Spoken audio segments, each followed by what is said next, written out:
Monsieur le ministre, s'il vous plaît, ça. Merci infiniment pour votre accueil et votre hospitalité. Chers amis, c'est un Robert.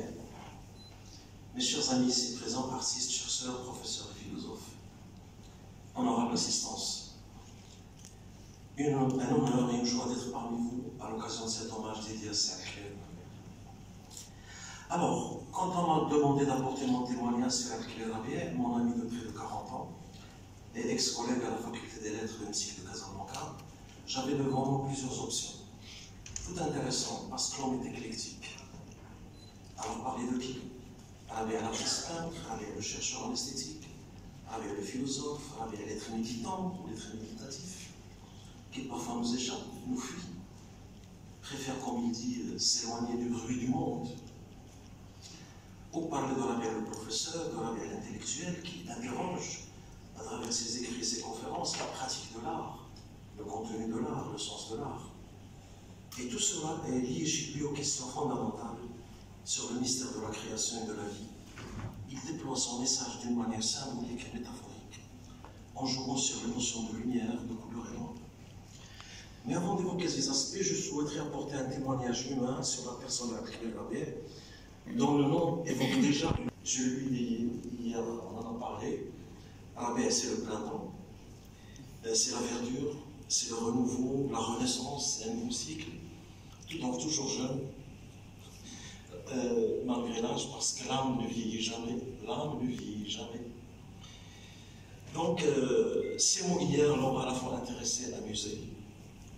Alors, le souvenir que je souhaite partager est celui de la première rencontre avec lui à la faculté des lettres et des sciences humaines de Casablanca, et là, mon propos va croiser celui de CFA. C'était notre lieu de travail, la faculté des lettres de l'hémicycle, qui a marqué notre vie, nos vies. Rabia a été professeur d'art et d'esthétique.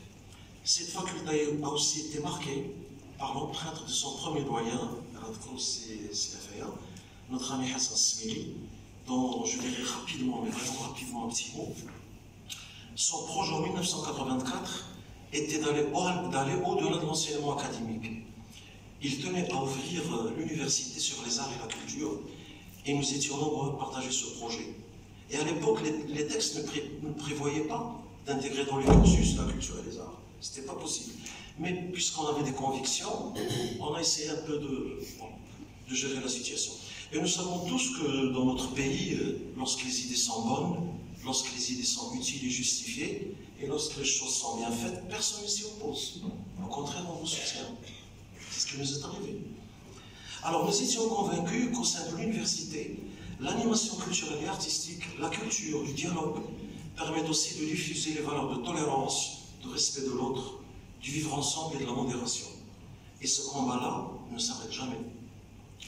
Parmi les professeurs qui avaient rejoint dès le début de cet établissement, Al-Khilé Rabia, Moulim Al-Aroussi, Nourdin Afaya, Mustafa Mislaoui, et de grands artistes comme Mohamed Chibal, Abdullah Al-Hariri et mon ami Al-Qadr Al-Araj, dont les fresques embellissent toujours les murs de cette faculté, et aussi Al-Khilé Mqaddas, je me rappelle.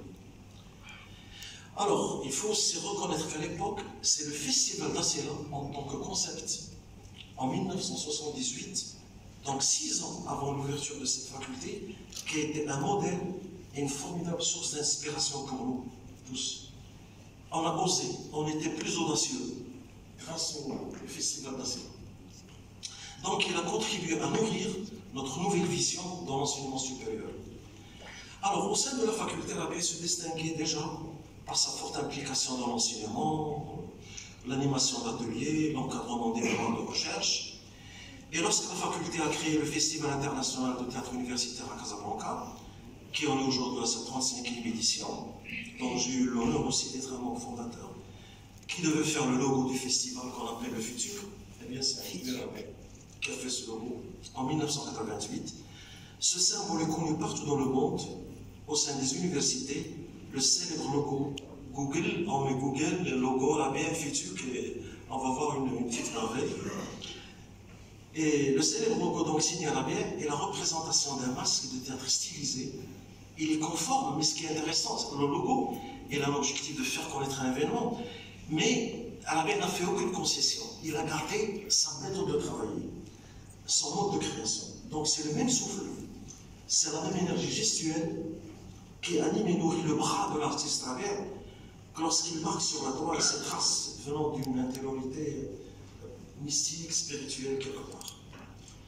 On avait besoin d'un logo pour le futur, mais Rabia, comme je l'ai dit, n'a fait aucune concession qu'on pourrait appeler un concept de marketing. C'était du pur Rabia. Alors il y a tellement de témoignages de ce genre, mais on n'a pas le temps, Je passerai maintenant à un autre aspect pour mon témoignage. Personnellement, j'ai toujours été attentif au discours singulier de Rabia, aussi bien sur son travail de peinture et sur d'autres sujets profonds. Un artiste peintre, oui, mais aussi auteur d'une pensée philosophique. Bien sûr, il y a de grands artistes peintres marocains qui ont accompagné leur œuvre par un discours fort, structuré et instructif, mais avec Rabia, la dimension spirituelle et philosophique, elle va au-delà de l'esthétique. C'est extra-esthétique, c'est autre chose. Un discours donc très très singulier. Et ici, je prends la définition de philosophe comme étant un être en quête de sagesse et de vérité. Alors, pour l'anecdote, à chaque fois qu'on rencontre Rabia dans le vernissage ou autour d'un café, la discussion devient avec lui toujours transcendante. Même si on n'est que peu de personnes, la rencontre avec Rabia devient un micro-colloque, un petit colloque, ou un micro-séminaire, et qui se transforme par magie en un événement d'échange très très riche. Et on ne s'ennuie jamais. En fait, on sort toujours enrichi d'une discussion avec Rabia. Cela relève aussi chez lui d'une forme de générosité. Et je tiens à préciser, malgré son sérieux et tout ça là, Rabia possède un grand sens de l'humour. Il possède un grand sens de l'humour, il aime les jeux de mots, et ses éclats de rire sont connus. Mais attention, il est aussi connu par sa fermeté. Une fois, un jeune journaliste, d'ailleurs la vidéo, je l'ai vu ces derniers jours, un journaliste a posé maladroitement une question. Et Rabia a apporté une réponse ferme. Je me suis dit, il a bien fait ce journaliste de poser cette mauvaise question, parce qu'on a une réponse extraordinaire. Rabia lui a dit, écoutez, l'acte pictural, la peinture, c'est une affaire personnelle. Quand l'œuvre est là, elle suit son destin, je tourne le dos. Je l'ai dit, l'acte pictural est personnel. Je ne tiens pas compte de ce que vont penser les gens, comment ils vont juger mon travail. C'est entre moi et ma peinture. Alors c'est une forte pensée qui donne à réfléchir non seulement aux artistes peintres, mais à tous les créateurs, qui sont écrivains, poètes, cinéastes, à condition bien sûr que le talent soit là. Et pour ne pas trop tarder, je retiens de Rabia quelques idées fortes en relation avec la lumière, avec dont on a parlé, il y a la lumière de l'âme dans la plus profonde, et le mot lumière qu'il emploie souvent, il nous amène forcément, nous en tant que... Bon, quand il parle de lumière, on pense forcément à ces phrases de Nour al-Amour. On y pense forcément. C'est une formule sacrée. Et cela résume tout le mystère de la vie, de la création de la Genèse. Et Rabia est dans cette équation qui achève une expérience de peinture et une expérience mystique et philosophique. Alors finalement, chez Rabia, on ne sait pas ce qui précède. Ou le souci de l'art ou le souci de la philosophie. Souci de l'art ou le souci de la philosophie.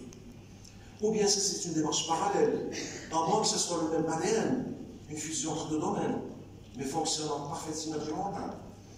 Et à ce propos, d'ailleurs, c'est Rabia qui m'a amené à réfléchir à ces choses-là, il y a un débat contemporain qui est actuel aujourd'hui.